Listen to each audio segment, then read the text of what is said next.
प्यारे बच्चों, आज मैं कक्षा 7 के बच्चों को हिंदी में बाल छद और विनय के पद, जिसमें सीता स्वयंवर शीर्षक भी है, उसी को मैं पढ़ा रहा हूँ, जिसको गोस्वामी तुलसीदास जी ने रचना किया है। और जिस समय अयोध्या में राजा दशरथ के महल में राम लक्ष्मण भरत शत्रुघ्न चारों भाई बाल रूप में क्रीड़ा करते हुए सुशोभित होते हैं, उसी ही समय का बाल रूप का बड़ा ही सुंदर एवं मनोरम वर्णन महाकवि तुलसीदास जी बाल छद में किए हैं कि तन की दुति श्याम सरो रहु लोचन कंज की मंजुलता ही है, अति सुंदर शोहत धूरी भरे छवि भूरी अनंग की दूरी धरे, तम दम कह दतिया दुति दामिनी जो किल कह कल बाल विनोद करें, अवधेश के बालक चारि सदा तुलसी मन मंदिर में विहरे। महाकवि तुलसीदास प्रभु के सांवरे शरीर की उपमा सरोरह कमल से किए हैं।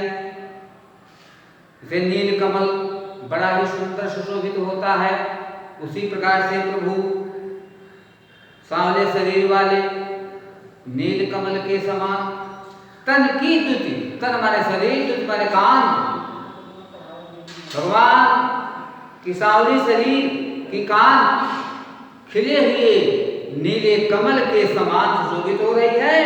लोचन कंज की मंजुलता ही है, और उनके नेत्र, लोचन माने नेत्र, कंज के पुष्प का, कमल के पुष्प की सुंदरता को भी हरण करने वाली है। अति सुंदर सोहद धूरी भरे, प्रभु राजा दशरथ के सोने के महल में खेलते हुए धूल से सने हुए, धूल भरे माने धूल से सने हुए अत्यधिक सुंदरता से सुशोभित हो रहे हैं। छवि भूरी अनंग की दूरी धरे, और प्रभु धूल से सने हुए कैसे सुशोभित हो रहे हैं, उनकी छवि कैसे लग रही है? अनंग, अनंग माने कामदेव, कामदेव की सुंदरता भी प्रभु की उस धूल से भरी हुई शरीर की सुंदरता पर जो है फीकी पड़ जाती है, अर्थात दूर भाग जाती है। और जिस समय प्रभु हंसते हैं, उस समय का वर्णन महाकवि तुलसीदास जी ने दूसरी पंक्ति में किया है कि दमकै दतिया दुति दामिनी जो किलकै कलबाल विनोद करे। जिस समय प्रभु किलकारी मार करके, किलकै कलबाल, बाल माने बच्चे, बालक, विनोद माने हंसी खेल, जिस समय प्रभु राम किलकारी मार करके हंसते हैं, खेलते हैं, उस समय उनकी दूध की नथुलियां उसी ही प्रकार से चमकती हैं जैसे बादलों के बीच में बिजलियां चमकती हैं। उसी प्रकार से प्रभु के दांत, प्रभु के दांत जो है वो मुंह में चमकते हैं।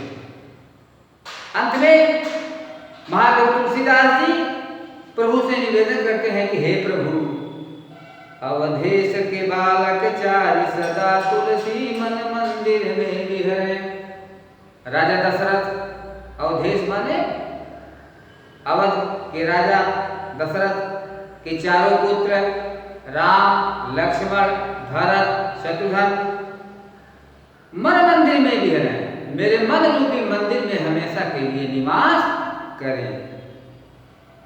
ये बाल छद है, जिसे कवितावली से लिया गया है। अगला पद है विनय के पद। तू दयालु दीन हो, तू दानी हो भिखारी, हो प्रसिद्ध पात की तू पाप पुंजहारी। नाथ तू अनाथ को अनाथ कौन मोसो, मोस मान आरत नहीं आरती हार तो सो।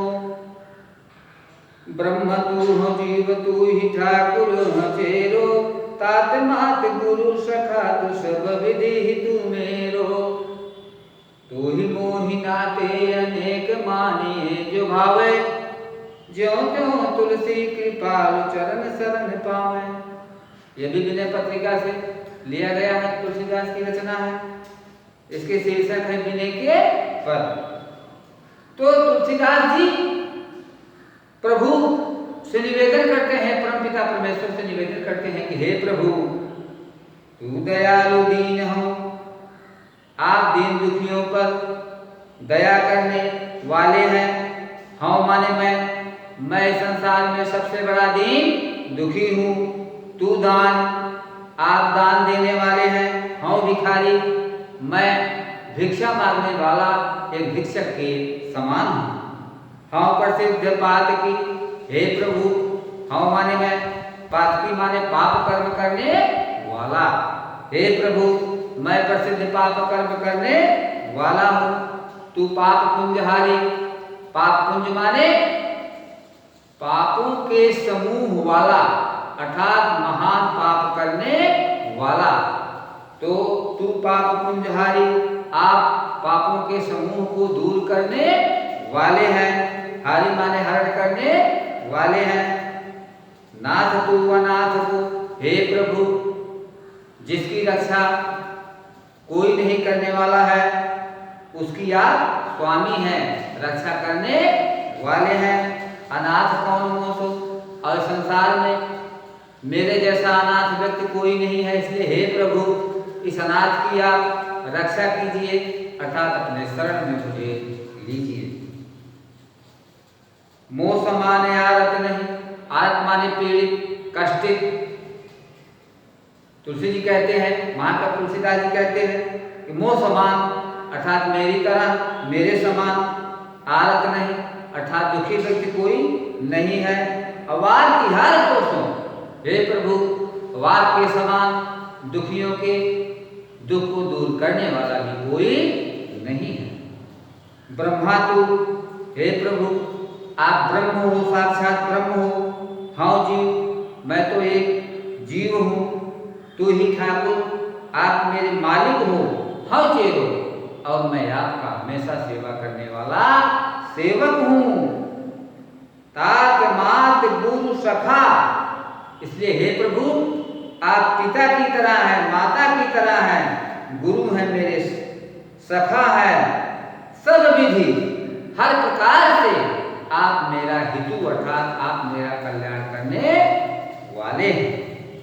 तो ही मोहि नाते अनेक मानियो जो भावे, हे प्रभु जिस किसी कारण से भी मैं आपको अच्छा लगता हूँ उसी ही प्रकार से आप मुझे शरण दीजिए या मेरी रक्षा कीजिए। ज्यों त्यों तुलसी कृपाल चरण शरण पावे, जिस किसी भी प्रकार से यह तुलसीदास कृपा के सागर भगवान प्रभु राम के चरणों में ही शरण पाना चाहता है, अर्थात हे प्रभु आप अपने शरण में मुझे जगह दें। इस प्रकार से विनय का पद पूरा हुआ। सीता स्वयंवर रामायण से उद्धृत रामचरितमानस से लिया गया है। प्यारे बच्चों, अगला शीर्षक है सीता स्वयंवर। सीता स्वयंवर का प्रसंग, सीता स्वयंवर का प्रसंग है कि प्रभु राम सीता के स्वयंवर को देखने के लिए आते हैं और उस समय का वर्णन महाकवि तुलसीदास जी करते हैं। किसी स्वयंवर देख ही जाए, ईशु काहि दो दे बड़ाई। लखन कहा जस भाजन सोए, नाथ कृपा तो जा पर होई। श्री स्वयंवर देख ही जाए, ईश का दे दे बड़ाई। जिस समय प्रभु राम सीता जी के स्वयंवर को देखने के लिए जाते हैं, ईश का है जहाँ देवी बड़ाई, उस समय ईश्वर की महिमा का वर्णन कौन कर सकता है, कैसे किया जा सकता है? तो लक्ष्मण जी क्या कहते हैं कि लखन कहा जस भाजन सोई। लक्ष्मण ने कहा वही प्रभु की भजन कर सकता है कि नाथ कृपा तब जा पर हुए। जिस पर प्रभु राम की कृपा होती है वही उनकी भजन कर सकता है, बाकी और कोई भजन नहीं कर सकता है। अगला पद है कि हर से मुनि सब सुनि बरबानी, देहि असीस सबहि सुख मानी। हर से मुनि सब सुनि बरबानी, इस प्रकार से के लक्ष्मण के मुख से निकली हुई सुंदर वाणी, श्रेष्ठ वाणी को सुन करके सारे ऋषि मुनि, सारे लोग हर्षित हो जाते हैं। अदीन असीस सब सुख मानी, और सभी लोग सुख को प्राप्त करके अपने मन से प्रभु राम को आशीर्वाद देते हैं कि पुनि मुनि वृंद समेत कृपाला, देखन चले धनुष मखसाला। पुनि माने फिर, मुनि वृंद, मुनि विश्वामित्र, वृंद माने समेत लोग, कृपाला कृपा के सागर भगवान प्रभु राम, देखने चले धनुष मखसाला। प्रभु राम किसके साथ? फिर मुनि विश्वामित्र और लोगों के साथ धनुष स्वयंवर को देखने के लिए प्रस्थान करते हैं। और जैसे ही उस रंगभूमि के करीब आते हैं, उस समय का वर्णन क्या किया गया है कि रंग भूमि आए दो भाई, असी सुधि सब पुर बासिंह पाए। जिस समय प्रभु राम धनुष मंच के सामने पदार्पण करते हैं, उस समय असी सुधि, ऐसा समाचार पूर्वासी माने राजा जनक जी को मिलता है कि राम और लक्ष्मण धनुष यज्ञ को, धनुष मखसाला को देखने के लिए, धनुष स्वयंवर को देखने के लिए आए हुए हैं। तो राजनक जी क्या करते हैं कि चले सकल गृह काज विसारी, बाल जुबान जरठ नर नारी। जनकपुर के सारे लोग कि चले सकल गृह काज विसारी, सारे लोग, जनकपुर के सारे लोग अपने घर के गृहस्थ आश्रम के कार्यभार को भूल करके, बाल जुबान, बालक, युवा, वृद्ध, पुरुष, महिलाएं, सारे लोग भगवान प्रभु राम को देखने के लिए उत्सुकता के साथ चल पड़ते हैं। उसी समय राजकुंवर तेहि अवसर आए, मनो मनोहरता तन छाए।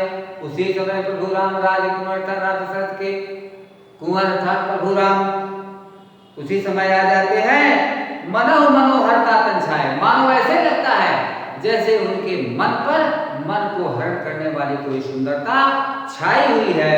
उसी रूप में प्रभु राम मंच के करीब आ जाते हैं।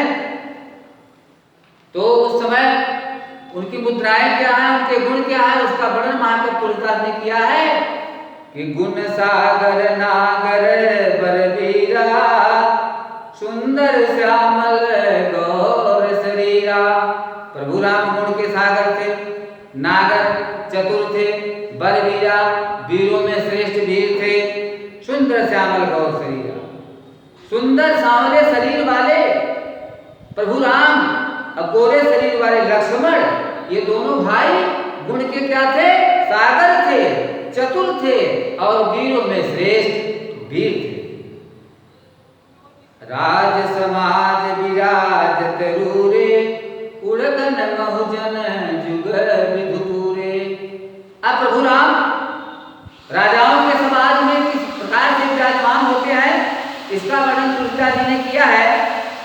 उड़गन मह जन जुग विधुपुरे, जैसे ताराओं के बीच में, आकाश मंडल में उदित चंद्रमा ताराओं के बीच में सुंदर सुंदरता से सुशोभित होती है, उसी ही प्रकार से प्रभु राम राज समाज में विराजमान होते हैं या सुशोभित होते हैं। कि जिनके रही भावना जैसे, प्रभु मूरत देखी तिन तैसे। भागवत तुलसीदास जी कहते हैं, प्रभु की महिमा का वर्णन करते हैं कि हे प्रभु, कि जिस व्यक्ति के अंदर जैसा भाव होता है, सोचने की क्षमता होती है, प्रभु की मूर्ति का दर्शन भी उसी प्रकार से करता है। अंतिम दोहा है कि नारी बिलो कहीं हरस ही निज निज रुचि अनुरूप, जनु सोहत श्रृंगार धरे मूर्ति करम। नारी बिलो कहीं हरस ही, जनकपुर की सारी नारियां हृदय से हर्षित होकर के प्रभु राम को बिलोका ही अर्थात देखती है, निज निज रुचि अनुरूप, अपने अपने रुचि के अनुसार सारी जनकपुर की नारियां प्रभु राम को देखती हैं। कैसे? नारी बिलोकहि हरस ही निज निज रुचि अनुरूप, जन सोहत श्रृंगार धरि मूर्ति परम अनुरूप। मानो ऐसे लगता है, वो कैसा लगता है बच्चों? मानो ऐसे लगता है जैसे नाना प्रकार के श्रृंगार करके प्रभु राम जो है सुशोभित हो रहे हो, उसी ही प्रकार से प्रभु राम जो है लग रहे हैं। प्रिय बच्चों, अगले पीरियड में आपको इसके आगे पढ़ाया जाएगा। तब तक के लिए आपको ढेर सारा धन्यवाद देता हूँ।